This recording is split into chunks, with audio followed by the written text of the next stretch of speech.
Mari kita berdoa. Tuhan, di masa momen kami kembali merayakan, mengingat peristiwa Natal, peristiwa kelahiran Tuhan. Biarlah kami kembali diingatkan bahwa Natal selalu berbicara tentang Kristus.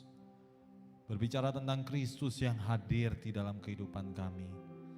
Dan biarlah Kristus yang telah hadir ke dunia menjadi juru selamat di dalam kehidupan kami adalah Tuhan yang juga berfirman kepada setiap kami.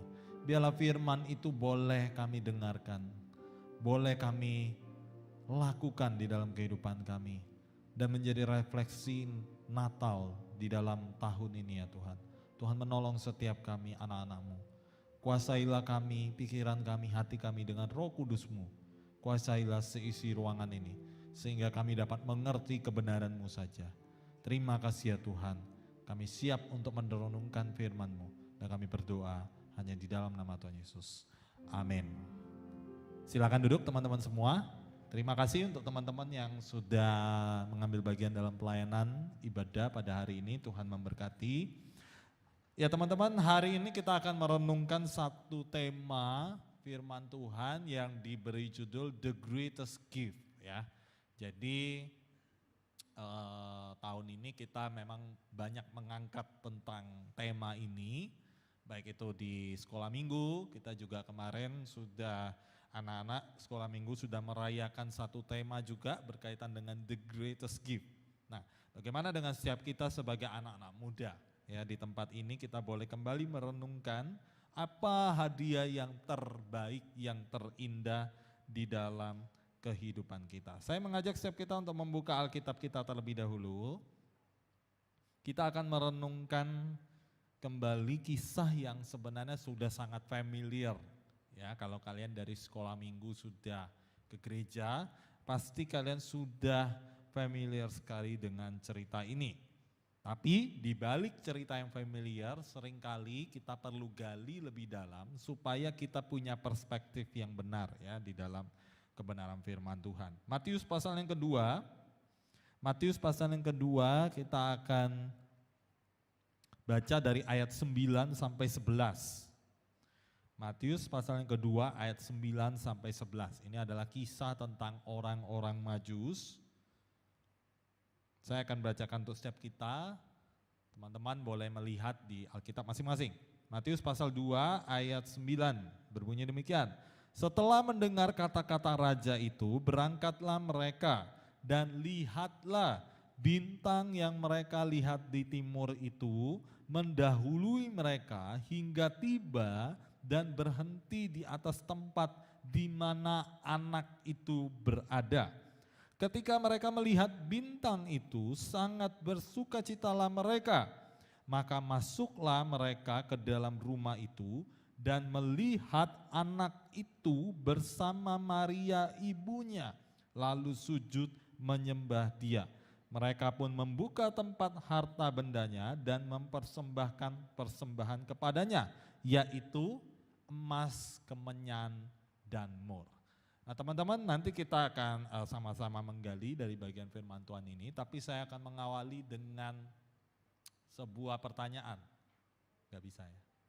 Boleh next ya, pointernya. Oke.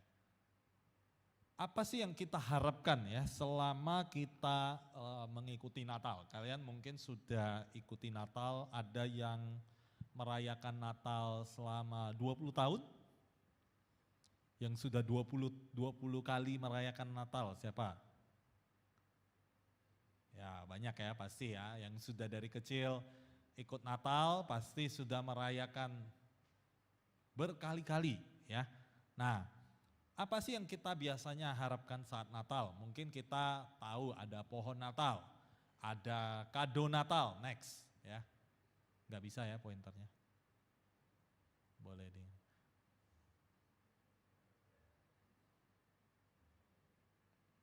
Ya, ada kado Natal ya, atau mungkin siapa yang berburu diskon ya pada saat Natal. Kita ibarat seringkali mendengar Natal itu sebagai sebuah perayaan, kesempatan untuk kita bersuka cita bersama. Nah, ada banyak ya yang kita bisa anggap sebagai hadiah pada saat momen Natal. Mungkin kita juga holiday, kita liburan bersama dengan keluarga kita atau teman-teman kita pada saat momen Natal. Tetapi sesungguhnya kita akan merenungkan apa sih hadiah yang terbesar dan prinsip apa yang harus tertanam di dalam hati setiap kita ketika kita menyambut momen Natal. Next. Ya. Hop. Mundur. Saya nanti langsung next aja ya teman-teman, nanti silakan yang tim Molmed bisa ini ya. Ya, nah teman-teman berbicara tentang Natal ya, prinsip yang paling mendasar itu adalah bagaimana Natal itu berbicara tentang Allah yang lebih dahulu memberikan hadiah yang terindah itu. Jadi hadiah yang terindah itu tidak dimulai dari kita. Ya seringkali kita kan, oh momen Natal nih kita mau perform apa, kita mau tampilkan apa. Which is good, itu bagus. Tetapi prinsip yang paling mendasar, Natal itu selalu dimulai dari Allah. Allah yang lebih dahulu menyatakan hadiah yang terindah itu. Allah yang berinisiatif terlebih dahulu karena manusia yang berdosa, maka Allah mengaruniakan Kristus. Nah, jadi di situ prinsip yang paling awal yang harus kita tanamkan di dalam hidup kita. Kalau prinsip ini kita enggak pegang, maka kita akan salah memaknai Natal. Natal akan selalu berujung kepada apa yang bisa saya berikan lagi. Apa tahun ini kita mau lakukan apa? Tahun ini kita mau lakukan apa? Kalau kita lupa akan prinsip yang paling dasar, kita akan gagal memaknai yang namanya Natal tersebut. Jadi Natal selalu berbicara tentang Allah, bukan setiap kita. Nah tadi di remaja saya juga membawakan tema ini, saya memberikan beberapa pertanyaan ya kepada anak-anak remaja. Nah nanti saya juga akan memberikan beberapa pertanyaan kepada teman-teman, tapi pertanyaannya tidak sama seperti remaja ya. Kalau di remaja tadi saya tanya Tuhan Yesus lahir di kota apa ya, itu pasti bagi kalian sangat mudah ya untuk dijawab. Jadi saya akan berikan pertanyaan untuk kita diskusi yang lebih menggali ya di dalam bagian firman Tuhan yang kita akan dengarkan. Nah, teman-teman kita berbicara tentang orang Majus ya. Orang Majus ini kan kisah yang teman-teman sudah sering dengar. Tidak perlu saya ulangi dari awal gitu ya, tapi saya mungkin mau bertanya, kira-kira ada yang tahu nggak orang Majus ini siapa, asalnya dari mana, pekerjaannya apa, lalu kenapa dia dicatat di dalam bagian Alkitab ini? Ini saya nggak tanya ke anak remaja, karena kalau saya tanya ke anak remaja tambah nggak ngerti mereka nanti ya. Kira-kira ayo teman-teman, ada yang tahu nggak siapa orang Majus itu, asalnya dari mana, lalu mengapa mereka kok sampai bisa dicatat di dalam bagian firman Tuhan ini? Ada yang mau menjawab? Jangan bilang asalnya Surabaya ya. Dari mana asal orang Majus itu?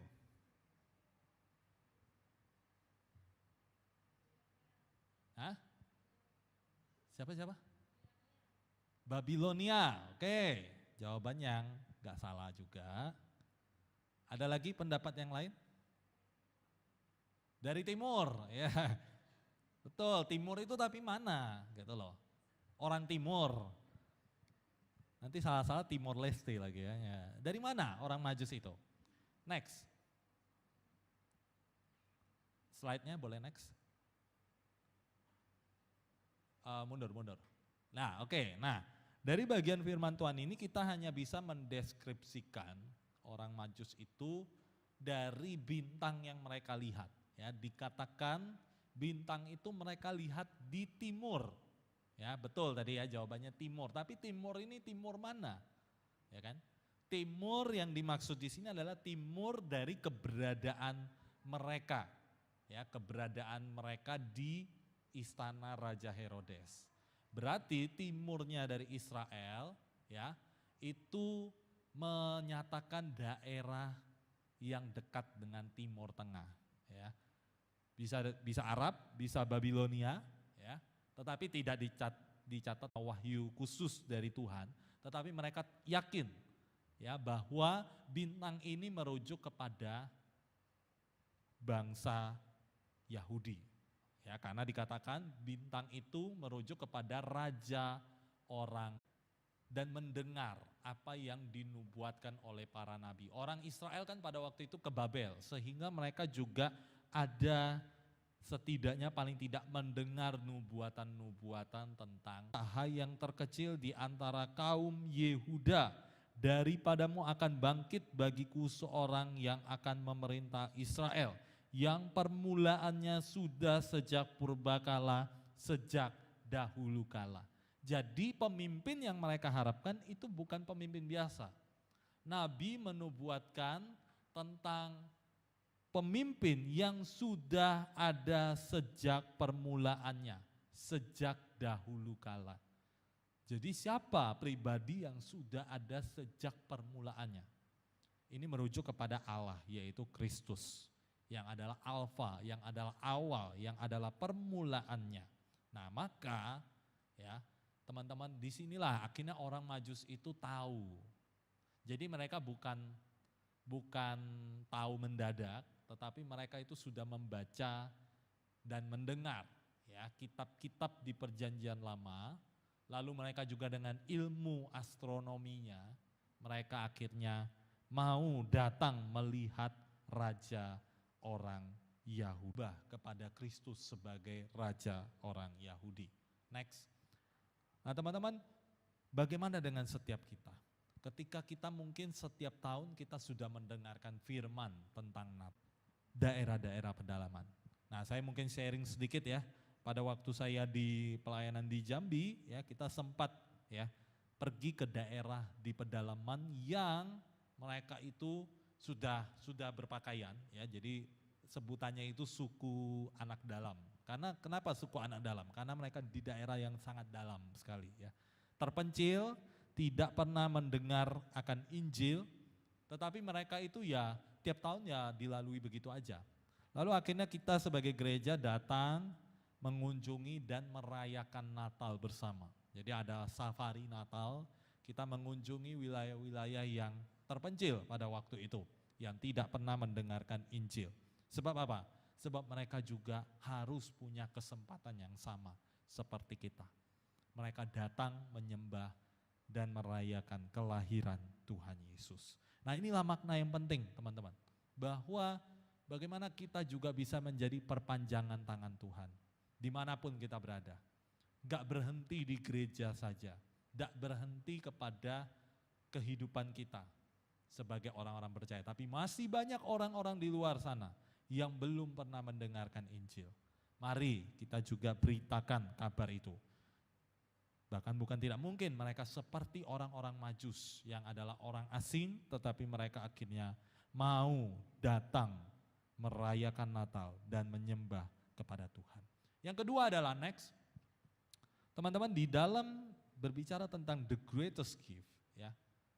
Kalau kita menerima hadiah, sebelumnya kalau kita menerima hadiah, pasti kita itu bersuka cita, ya kan?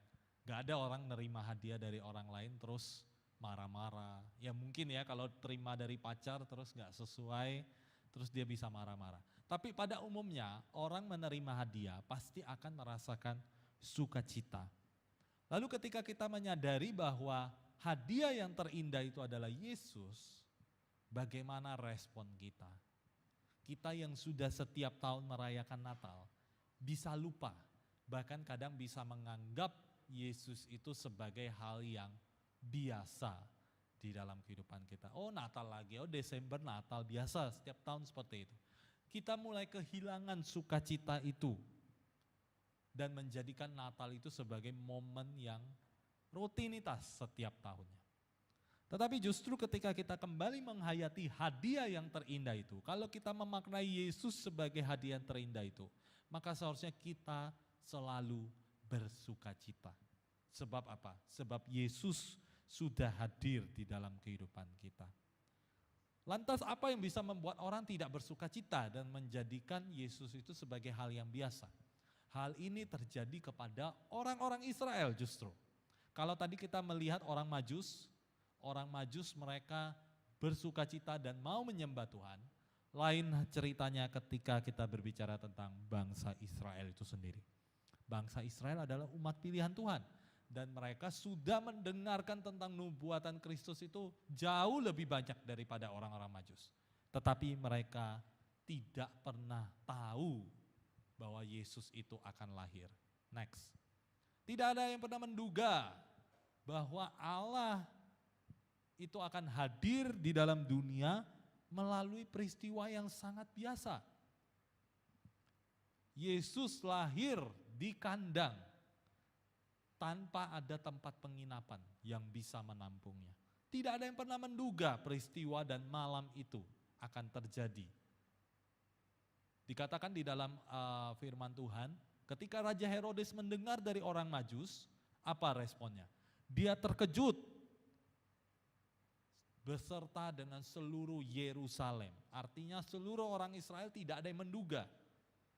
Benarkah ada raja orang Yahudi yang mau lahir? Di mana dia? Di Bethlehem. Bethlehem itu kota yang kecil. Seharusnya raja orang Yahudi itu lahirnya di Yerusalem, di ibu kota. Tetapi mereka tidak pernah menduga hal tersebut. Next. Apalagi pada waktu itu mereka sedang ada di dalam zaman penjajahan bangsa Romawi. Namanya orang dijajah itu maunya apa? Mereka mau merdeka. Berarti kalau saya mau merdeka, raja orang Yahudi ini haruslah raja yang gagah perkasa. Yang mampu membebaskan bangsa Israel itu dari bangsa Romawi. Loh kok yang muncul adalah bayi lahir di Bethlehem di kandang lagi. Bagaimana mungkin seorang raja yang dikatakan raja orang Yahudi itu justru lahir dalam sebuah kesederhanaan. Bangsa Israel justru menolak. Next. Mereka menolak kelahiran Kristus. Mereka pernah mendengar, tetapi ketika Kristus itu lahir, mereka tidak menerimanya. Bahkan Raja Herodes dengan kejamnya, dia merencanakan satu pembunuhan massal yang keji. Tujuannya apa? Supaya posisinya tidak tergantikan. Supaya tidak ada raja yang menggantikan dia dan raja orang Yahudi itu mati. Dia mengharapkan kematian Kristus. Maka orang-orang Israel ini merespon yang berbeda dengan yang dilakukan oleh orang Majus. Next. Ketika orang Israel menolak, orang Majus justru mereka datang. Mereka memberikan persembahan untuk Yesus. Teman-teman pernah bayangkan enggak jadi orang Majus?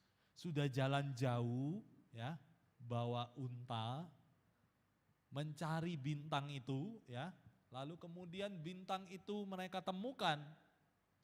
Mereka menemukan bintang itu tidak di dalam istana. Mereka ini kan cari raja orang Yahudi ya. Terus ketika mereka ikutin bintang itu, ternyata bintang itu hanya ada di sebuah rumah biasa. Gimana responnya kalau jadi orang Majus? Apakah orang Majus akan bilang, bercanda, gitukah? Ini bercanda atau enggak sih? Saya ini sudah capek jauh-jauh jalan cari bintang untuk temui raja orang Yahudi, ternyata hanya di rumah biasa. Mungkin kalau kita jadi orang Majus, sangat mungkin kita akan pulang saja, enggak jadi. Ya. Mana raja orang Yahudinya? Tetapi tidak demikian teman-teman. Orang Majus justru mereka tetap datang ke rumah itu. Mereka bertemu dengan Maria, bertemu dengan Yusuf dan bertemu dengan anak Tuhan Yesus. Firman Tuhan katakan mereka datang ke rumah teman-teman. Jadi orang Majus ini kemungkinan tidak datang seperti para gembala. Kalau para gembala mereka datang di peristiwa kelahiran pertama.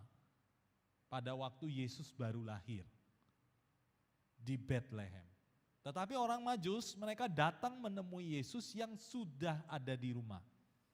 Jadi kalau teman-teman sering lihat ya, penggambaran orang Majus yang digambarkan lagi lihat bayi Tuhan Yesus ya. Nah itu mungkin kita perlu revisi sedikit ya. Bahwa firman Tuhan katakan Yesus pada waktu itu sudah menjadi anak kira-kira berusia 2 tahun. Bukan bayi. Jadi pada waktu Yesus itu lahir bayi, itu yang datang mengunjungi gembala.